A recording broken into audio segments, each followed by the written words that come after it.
Kompas Sulsel, saudara, memperingati Hari Kemerdekaan Indonesia yang ke-72 tahun. Pemerintah Kota Makassar menggelar upacara pengibaran bendera di atas laut dengan menggunakan flyboard. Hal ini dilakukan sekaligus mengajak masyarakat untuk tidak membuang sampah di laut.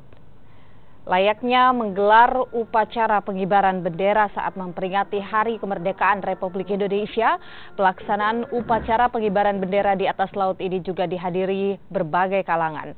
Jika pengibaran bendera di tempat biasa menggunakan pasukan pengibar bendera, kali ini pengibaran bendera di atas laut Pantai Losari dengan menggunakan flyboard.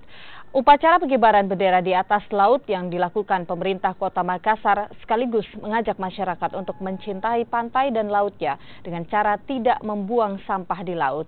Selain membuat pencemaran lingkungan akibat membuang sampah di laut juga merugikan nelayan karena tangkapan mereka berkurang akibat banyaknya ikan yang mati.